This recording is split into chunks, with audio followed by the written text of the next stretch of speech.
नमस्कार फ्रेंड्स, मैं रोहित कुमार आप तमाम लोगों का स्वागत करता हूं आपके अपने YouTube चैनल directselling.com में। आप देख रहे होंगे मेरे हाथ में एक किताब है। मैं अभी एक किताब लेकर आपसे बातें कर रहा हूं। फ्रेंड्स, ये जो किताब है यह शिव खेरा द्वारा लिखा गया बहुत ही अमेजिंग बुक है दोस्त, जीत आपकी। जी हाँ, इसका इंग्लिश वर्जन का नाम है यू कैन विन। दोस्तों, शिव खेरा के बारे में मैंने पिछले वीडियो में ढेर सारी बातें की थी और अध्याय पहला में हम लोगों ने बात किया था एटीट्यूड के बारे में, नजरिया के बारे में बात किया था। तो उसमें हमने देखा था नजरिया दो प्रकार की होती है। एक नजरिया होती है दोस्तों सकारात्मक और एक नजरिया होती है नकारात्मक। अब नकारात्मक नजरिया के बारे में तो हमने यह बात कर ही लिया था कि नकारात्मक नजरिया हमारे और आपके लिए अच्छा नहीं है, तो इसे अलग करने में ही भलाई है। लेकिन सकारात्मक नजरिया, यदि यूं कहे कि अगर हमारे आपके अंदर नकारात्मक नजरिया है तो उसे कैसे सकारात्मक में बदला जा सकता है। तो पिछले वीडियो में हमने एक एग्जांपल लिया था कि यदि एक गिलास है और वह गंदा पानी से भरा हुआ है तो उसमें लगातार यदि हम शुद्ध जल डालेंगे, स्वच्छ पानी डालेंगे, तो एक समय आएगा कि उसमें का गंदा जल टोटल निकल जाएगा और उसमें सिर्फ बचेगा स्वच्छ पानी। तो सेम इसी तरह दोस्त, अगर आपके अंदर नकारात्मकता है, वो जन्म से नहीं आती है फ्रेंड्स, वो हमारे आपके माहौल, हमारे आपके आसपास के माहौल हमें दे देती है फ्रेंड्स। तो वो उसको दूर कर सकते हैं हम और आप। तो दूर कैसे कर सकते हैं, यानी सकारात्मक नजरिया विकसित कैसे कर सकते हैं, इस वीडियो में इसी टॉपिक पे बात करेंगे फ्रेंड्स। इस अध्याय 2 में बताया गया है फ्रेंड्स कि आप इसको विकसित करने के लिए आपको 8 कदम चलने पड़ेंगे। जी हां, आपको 8 स्टेप उठाने पड़ेंगे। अगर आप ये 8 कदम उठा लेते हैं फ्रेंड्स, तो विश्वास कीजिए, इस बात की गारंटी है कि आपके अंदर सकारात्मकता का पूरा 100% गुण विकसित हो जाएंगे। और सकारात्मकता जैसे ही जिस व्यक्ति के अंदर आ जाते हैं, कहीं ना कहीं सफलता कई गुना बढ़ जाती है। अब ये वीडियो में इन बातों को सुनने के बाद ये मत सोच ले कि आपके अंदर बहुत सारे नकारात्मकता है। ऐसी बात नहीं है फ्रेंड्स।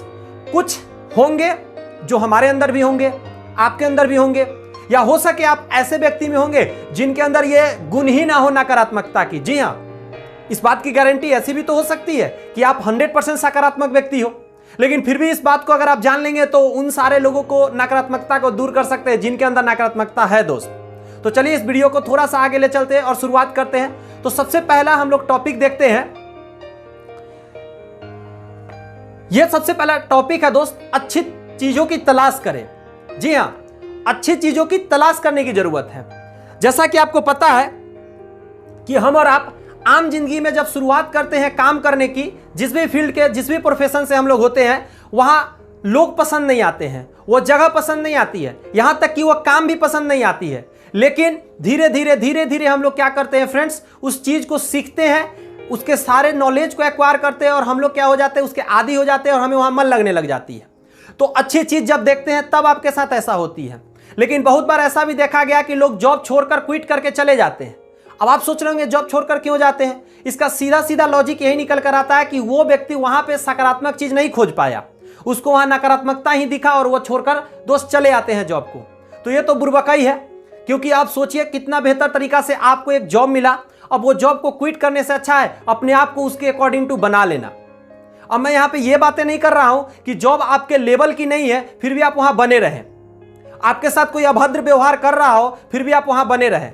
मैं ऐसा बात एकदम नहीं कर रहा हूं। मेरा कहने का मतलब है, यदि आपके सुटेबल यानी आपके काबिलियत के अकॉर्डिंग टू अगर नौकरी है, आपको वहां किसी दूसरे रीजन की वजह से वो नौकरी पसंद नहीं आ रहा है, उस रीजन को दूर करने का दोस्त प्रयत्न करें।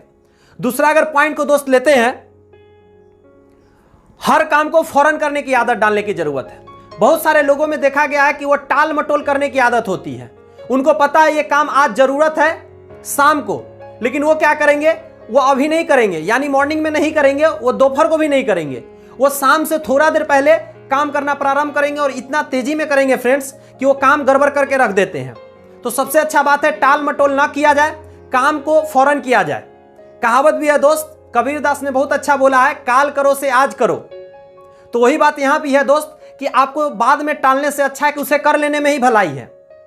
बहुत बार देखा गया है कि जब आप उस काम को पहले कर लेते हैं तो आप खुद के लिए बहुत ही सुनहरा एक यूं कहे पल डेवलप कर लेते हैं। कैसे इसे समझते हैं दोस्त, जैसे ही आप काम को जल्दी से निपटा लेते हैं तो आपका जो एक्स्ट्रा टाइम बचता है वो आप अपने फैमिली के साथ दे सकते हैं, आप अपने बच्चों के साथ दे सकते हैं, या आप कोई मोटिवेशनल बुक्स पढ़ सकते हैं, या मोटिवेशनल कोई वीडियोस देख सकते हैं।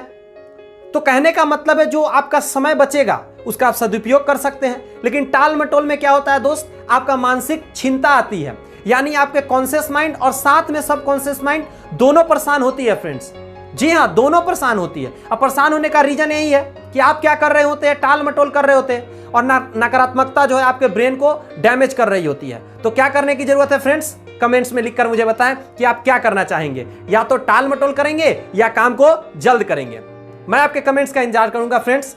टॉपिक नंबर 3 लेते हैं दोस्त। जी हां, टॉपिक नंबर 3 लेते हैं। यहां पे ग्रेटिट्यूड की बात की गई है फ्रेंड्स। जी हां, बहुत बार देखा गया है कि हम लोग उस बात को लेकर परेशान है जो हमारे पास है ही नहीं। जी हां, जो है ही नहीं उसके लेकर परेशान है। जो आपके पास है उस पर ग्रेटिट्यूड व्यक्त कीजिए, भगवान को धन्यवाद दीजिए कि जितना चीज है आपके पास कम से कम उतना तो है। सोच कर देखिए, बहुत ऐसे लोग होते हैं जिनके पास हाथ नहीं है, जिनके पास पैर नहीं है, जो सुन नहीं सकते, जो बोल नहीं सकते, जो देख नहीं सकते, आपके पास तो है। तो ये तो धन्यवाद देने की बात है। ऊपर वाले को धन्यवाद दीजिए कि आपको इतना बेहतर बनाकर इस दुनिया में भेज दिया है। और कुछ लोग अगर वीडियो ऐसे व्यक्ति सुन रहे हैं जिनके पास आंखें नहीं है, कुछ ऐसे व्यक्ति वीडियो देख रहे हैं जिन बोल नहीं सकते, कुछ ऐसे व्यक्ति हैं जिनके हाथें नहीं है, कुछ ऐसे व्यक्ति वीडियो देख रहे हैं जिनके पैर नहीं है। तो मैं आपको भी बोलूंगा, आपको भी निराशावादी होने की जरूरत नहीं है कि ओ भाई मेरे को तो भगवान ने आंख नहीं दिया, मेरे को तो पैर नहीं दिया। जी नहीं, ये कोसने से कुछ नहीं होगा। जो है उसके लिए तो धन्यवाद दीजिए कम से कम। सोचिए ना, जिसको पैर नहीं है, आपके पैर नहीं है, सोचिए जिसको पैर और हाथ दोनों नहीं है, कम से कम आपके पास हाथ तो है, तो धन्यवाद तो बनता है भगवान का। दोस्त, धन्यवाद उन सारे लोगों को दे दीजिए जिन लोगों से आपको लाइफ में कुछ ना कुछ बेनिफिट्स हुई है। चाहे वो पौधा है, ऑक्सीजन दे रही है, उसका भी धन्यवाद करिए। प्राकृतिक ने जमीन दिया जिस पर हम और आप चलते, उसका भी धन्यवाद कीजिए। कोई आपका हेल्प कर रहा है, उसका भी धन्यवाद कीजिए। उस ईश्वर का भी धन्यवाद कीजिए। दोस्त, खुद का धन्यवाद दीजिए, अपने माँ बाप का धन्यवाद दीजिए, अपने कलीग्स का धन्यवाद दीजिए, अपने बॉस का धन्यवाद दीजिए। जहां से जिस चीज से भी आपको बेनिफिट है, उन सभी लोग को ग्रेटिट्यूड व्यक्त कीजिए। दोस्त, उस सभी को धन्यवाद दीजिए। कहीं ना कहीं इसका बहुत बड़ा जरूरत है दोस्त हमारे और आपके लाइफ में। हम और आप इतना व्यस्त हो जाते हैं ना कि हम लोग ग्रेटिट्यूड को ही भूल जाते हैं। अगर आप ऐसा करेंगे तो कहीं ना कहीं सकारात्मकता जरूर आपके नजदीक आएगी फ्रेंड्स। दोस्त, यदि आपको ये वीडियो पसंद आई है तो इसे लाइक कर दे। चैनल पे पहली बार आए हैं तो जरूर इसे सब्सक्राइब कर ले, क्योंकि यहां आपको मिलता है दोस्त वो सारे मोटिवेशनल बुक्स के की पॉइंट्स जो कहीं ना कहीं हमारे और आपके लाइफ में दोस्त इंपैक्ट डालती है। तो इस वीडियो में इतना ही। मैं रोहित कुमार आपसे विदा लेता हूं। मिलता हूं एक नए टॉपिक के साथ, एक नए बुक्स के साथ, नए वीडियो में। तब तक के लिए keep signing. All the best. Thank you friends.